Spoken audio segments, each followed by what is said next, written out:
10 मई को अमरीकी सालिसी में होने वाले सीज फायर के तहत पाकिस्तान और भारत के डीजीएमओस के राब्ते बहाल हुए थे और यह तय हुआ था कि दोनों ममालिक सरहद पर फौजियों की तादाद में कमी करते हुए हालिया तनाज़े से पहले की पोजीशन पर वापस चले जाएंगे, यानी 22 अप्रैल से पहले की पोजीशन पर वापस चले जाएंगे।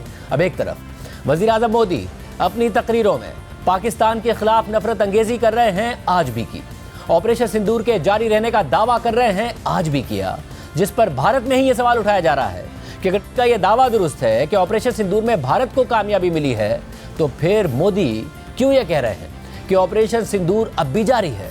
और नरेंद्र मोदी के दावों के बरक्स भारतीय फौज क्यों यह कह रही है कि मुआहदे के तहत सीज फायर पर अमल दरामद जारी है और फौज हालिया तनाव से पहले की पोजीशन पर वापस जा रही है? दूसरी तरफ आज पाकिस्तान की अस्करी क़यादत ने तस्दीक कर दी है कि पाकिस्तान और भारत सरहद पर फौजियों की तादाद में कमी के अमल को मुकम्मल करने के करीब पहुंच गए हैं। रॉयटर्स को दिए गए इंटरव्यू में पाकिस्तान के chairman joint chiefs of staff committee general Sahir Shamshad Mirza ने कहा कि सरहद पर पाकिस्तान और भारत 22 अप्रैल से पहले की सूरत हाल पर तकरीबन वापस आ चुके हैं, मगर उन्होंने मुस्तकबिल के हवाले से दुनिया को खबरदार किया कि आइंदा तनाज़ा मुतनाज़ इलाके तक महदूद नहीं रहेगा, ये पूरे पाकिस्तान और भारत तक फैल सकता है। We have almost come back to pre-22nd April situation, when we say that the presence of troops on the borders. It is almost we are approaching that, or we must have approached that by now. In India as well, both sides. Yes, both sides. Okay, it has to be in the process. Yes, both sides. Both sides. Previously, we used to be confined to the disputed territory. This time, it has been in the international border. And now in the future even, it will not be restricted to the disputed territory. It would come down to whole of India and whole of Pakistan. So in the absence of no crisis management mechanism, and on the other side having reckless actions, the time window for the international community to intervene would now be very less. And I would say that damage and destruction may take place even before that time window is exploited by the international community.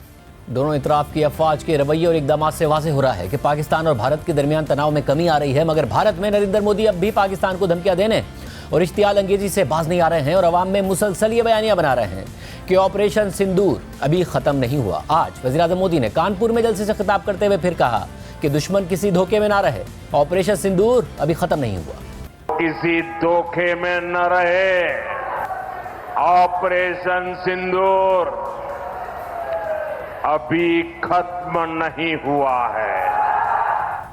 खुद नरेंद्र मोदी और उनके सारे वुज़रा ये दावा कर रहे हैं कि पाकिस्तान की दरख्वास्त पर भारत सीज फायर के लिए राजी हुआ था, मगर इस दावे को सिर्फ पाकिस्तान ही नहीं बल्कि अमेरिका भी मुसलसल झुटला रहा है और खुद भारतीय अपोजिशन भी इसे तस्लीम नहीं कर रही है। अमेरिकी सदर ट्रंप मुसलसल कह रहे हैं कि उन्होंने पाकिस्तान और भारत के दरमियान सीज फायर करवाया था और यही बात पाकिस्तान भी मान रहा है, मगर भारतीय वज़ीर आज़म इस पर कुछ बोलने को तैयार नहीं है। और अब जब इस बात की भी तस्दीक हो गई है कि ट्रंप इंतजामिया ने पाक भारत सीज फायर को टैरिफ्स केस में अपने हक में अमरीकी अदालत में दलील के तौर पर है, तो इस पर भारतीय अपोजिशन जमात कांग्रेस ने नरेंद्र मोदी की ट्रंप से दोस्ती पर तनकीद करते हुए सवाल उठाया है कि डोनाल्ड ट्रंप ने अब ऑफिशियली अमरीकी अदालत में यह दावा कर दिया है कि ट्रेड डील की वजह से पाकिस्तान और भारत में जंग नहीं हुई।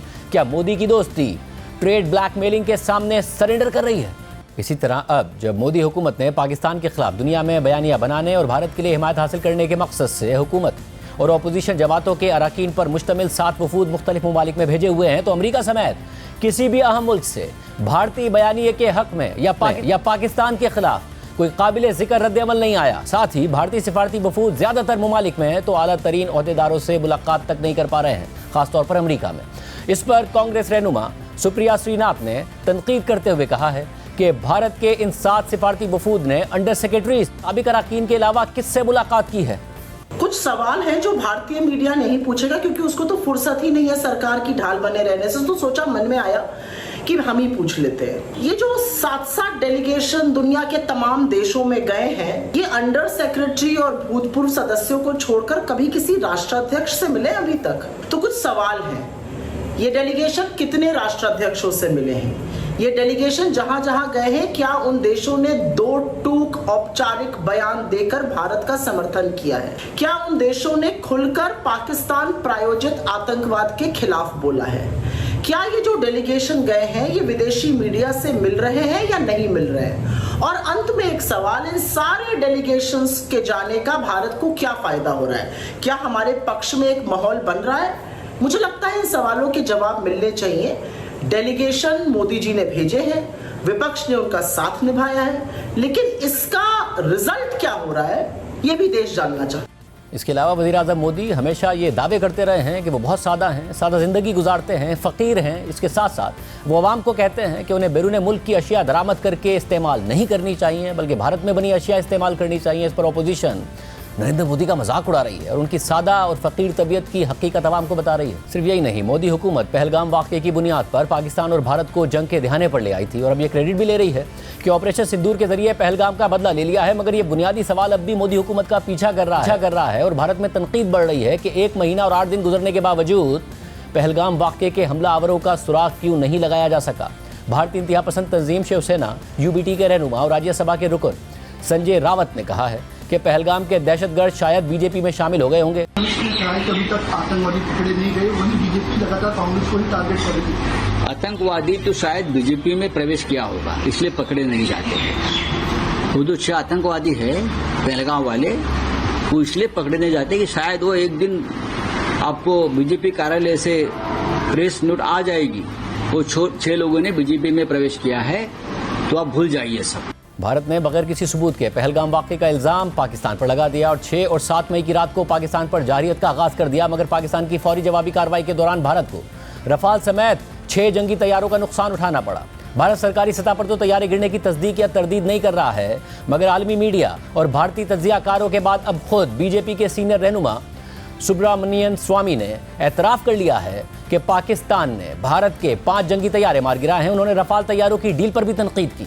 लीडर ऑफ अपोजिशन ने एक बात बोली कि हमारे जहाज गिरे हैं, कितने गिरे हैं बताइए। 5 पाकिस्तान ने अपने जहाज को बेचकर गिराया था हमारा। उसमें कुछ चाइना का भी रोल था सर? चाइना के प्लेन्स तो चाइना के ही थे, चाइना के लोगों ने नहीं किया। चाइना ने जो हवाई जहाज दी थी वो बहुत बढ़िया हवाई जहाज थी, और फ्रांस के जो थे वो उतना बढ़िया नहीं थे, और हमारे उनके जो हवाई जहाज है उन्होंने 5 को गिराया था। आपका मतलब रफेल ने अच्छा काम नहीं किया? रफेल तो पर्याप्त नहीं है हमारे देश के लिए। वो उसमें क्या क्या भ्रष्टाचार हुआ ये तो दूसरी बात है। मोदी रहते हुए हम इस पर जांच नहीं कर सकते, क्योंकि होने नहीं देगा वो। इसके अलावा कांग्रेस रहनुमा शशि थरूर की क़यादत में भारतीय सिफारती वफ्द कोलंबिया पहुंचा तो शशि थरूर ने कोलंबिया की हुकूमत से ही शिकवा कर दिया कि आपको सिर्फ हमसे हमदर्दी करनी चाहिए थी, आपने पाकिस्तान में हमारे हमले में मारे जाने वाले पाकिस्तानियों से दिली ताज़ियत क्यों की। We were a little disappointed in the reaction of the Colombian government, which apparently expressed heartfelt condolences on the loss of lives in Pakistan after the Indian strikes, rather than sympathizing with the victims of terrorism.